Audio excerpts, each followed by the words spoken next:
Hello everyone, आप सभी दोस्तों का स्वागत है। इस वीडियो में हम लोग देखने वाले हैं एक और मेन बोर्ड आईपीओ को। जिस मेन बोर्ड आईपीओ के बारे में बात करने जा रहे हैं, उस मेन बोर्ड आईपीओ की इशू साइज लगभग 3700 करोड़ की रहने वाली है। लगभग 3700 करोड़ की इस कंपनी की इशू साइज हम लोग को दिखेगी इस आईपीओ की। और इस आईपीओ में जो इंटरेस्टिंग फैक्ट निकल कर आ रही है और पॉइंट्स के बारे में बात करें तो शेयर होल्डर्स कैटेगरी रहने वाली है, जिसके अकॉर्डिंग यदि हम लोग बात करें तो कौन सी कंपनी की एक भी शेयर आप लोग पहले से होल्ड करेंगे तो यहाँ पे इस कंपनी के शेयर होल्डर्स कैटेगरी में आपको अप्लाई करने की अपॉर्चुनिटी मिलेगी। जिस तरीके से आईसीआईसीआई प्रूडेंशियल एएमसी आईपीओ में जो पहले से ही आईसीआईसीआई बैंक की एक भी शेयर को ओन कर रखे थे, उनको यहाँ पे शेयर होल्डर्स कैटेगरी में अप्लाई करने की अपॉर्चुनिटी मिली थी। इनके बारे में इस वीडियो में डिटेल्स में बात करने वाले हैं।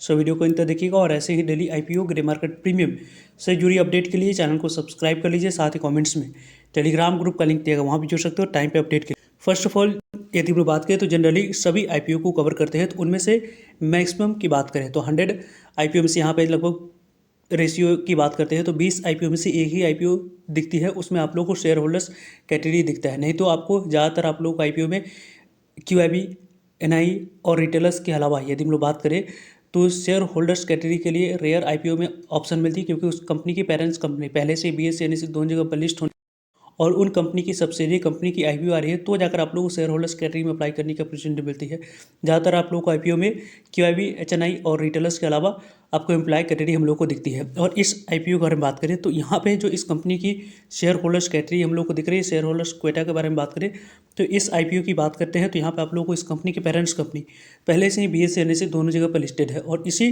कंपनी की सब्सिडरी कंपनी के बारे में बात करें पेरेंट्स कंपनी की, तो अब जाकर आईपीओ आने वाली है, उसकी सेबी की तरफ से अप्रूवल यहाँ पे मिल चुकी है। कभी भी कंपनी की आईपीओ हम लोगों को आते हुए दिख जाएगी। कंपनी की जो अभी तक बेसिक इन्फॉर्मेशन अवेलेबल है उनके अकॉर्डिंग यदि हम लोग डिस्कस करें, जो यहाँ फाइनेंशियल डाटा अवेलेबल है उसके बारे में बात करते हैं तो FY24, 23, 2022, 23, 24 की डाटा कंपनी के द्वारा अवेलेबल करवाया गया है।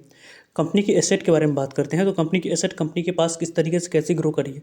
पहले 34,399 करोड़ की एसेट थी 22 में, 23 में 34,000 से बढ़कर यहाँ पे 43,44,000 करोड़ के आसपास कंपनी की एसेट देखी। और अभी आप लोगों को 53,000 करोड़ के पास कंपनी की एसेट दिख रही है। टोटल इनकम के बारे में बात करते हैं तो कंपनी की टोटल इनकम को यदि हम लोग देखें तो पहले कंपनी की इनकम किस तरीके से कैसी थी, तो आप देख सकते हैं कि पहले कंपनी की इनकम यहाँ पे 22 में कंपनी की इनकम 4,797 करोड़ के पास थी, वहाँ से बढ़कर 6,447 करोड़ के पास हुई। और अभी यहाँ पर 24 में कंपनी की इनकम बढ़कर 8,359 करोड़ के पास आ चुकी है। प्रॉफिट के बारे में बात करते हैं तो टैक्स देने के बाद कंपनी के पास प्रॉफिट कितनी बच रही है।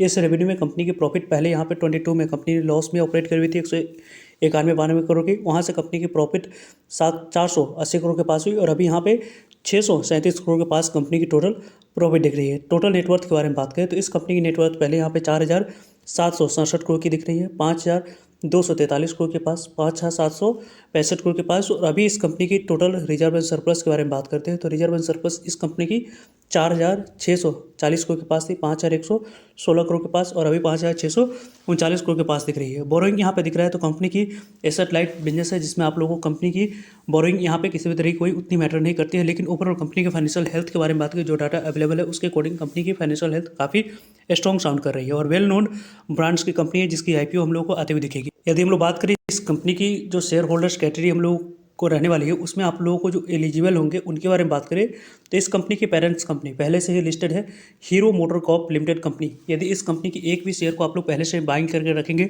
तो जो सेबी की तरफ से अप्रूवल मिल चुकी है, उसके बाद जो इस कंपनी की आईपीओ की आरएचवी फाइल करी जाएगी, तो उस आरएचवी के फाइल से पहले इस कंपनी की एक भी शेयर आप लोग पहले से ओन करेंगे तो यहाँ पे आप लोग को शेयर होल्डर्स कैटेगरी में अप्लाई करने की अपॉर्चुनिटी मिलने वाली है। तो यहाँ पे इस कंपनी के पूरी तरीके से जो भी यहाँ पे इशू साइज रहेगी उसमें आप लोगों को 10 रुपीज़ कंपनी की फेस वैल्यू रहने वाली है। और कंपनी के फ्रेश इशू और ऑफर फॉर सेल दोनों की कॉम्बिनेशन होने वाली है। Book building IPO BSE NSE दोनों जगह पर कंपनी की लिस्टिंग होने वाली है। कंपनी के सेबी की तरफ से अप्रूवल 22 ऑफ मई की बात करते हैं तो वहाँ पे आप लोगों को अप्रूवल ऑलरेडी मिल चुकी है।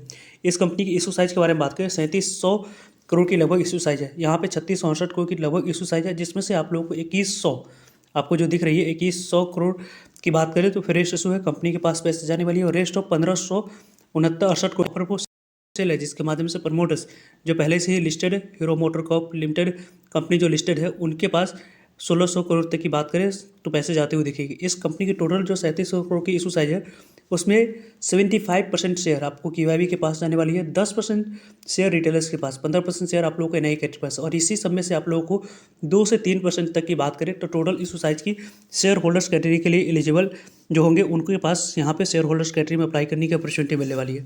तो हीरो फिनकॉर्प IPO की DRHP के बारे में बात, तो यहाँ पे इस कंपनी की DRHP 31 जुलाई 24 को यहाँ पे अप्लाई किया गया था, और इस कंपनी की अप्रूवल के बारे में बात करें 22 मई को अप्रूवल मिल चुकी है। अब इस कंपनी की IPO की बात करते हैं तो यहाँ पे जनवरी मंथ में इस कंपनी की IPO आने की चांस बन रही है। और इस कंपनी की जो पहले से लिस्टेड कंपनी पेरेंट्स कंपनी के बारे में बात करें, hero motor corps limited company के एक भी शेयर को आप लोगों ने पहले से बाइंग कर रखे हैं या आप लोगों के द्वारा आने वाले समय में बाइंग की जाएगी RHP फाइल होने से पहले। तो यदि आप शेयर होल्डर्स कैटेगरी के लिए एलिजिबल होने के लिए प्लान कर रहे हैं तो इस कंपनी के शेयर के बारे में बात करें तो अभी भी 5700 के आसपास कारोबार करिए। एक शेयर को आप लोग पहले से बाइंग करके रखेंगे तो जाकर आप लोग को शेयर होल्डर्स कैटेगरी में अप्लाई करने की अपॉर्चुनिटी मिलेगी। वैसे इस कंपनी के बारे में जब भी आप लोगों को RHP से रिलेटेड या शेयर होल्डर्स कैटेगरी के रिलेटेड जो भी अपडेट आएगी और रिकॉर्ड डेट और एक्स डेट के बारे में जो इन्फॉर्मेशन आएगी वीडियो के माध्यम से आप लोगों तक अपडेट पहुंचती रहेगी। सो जुड़ेगा ताकि आप लोगों तक अपडेट पहुंचाए। फर्दर जो भी डाउट करिए कमेंट्स का आप लोग पूछ सकते हो। मिलते हैं नए इन्फॉर्मेटिव वीडियो में, तब तक लीजिए जय भारत।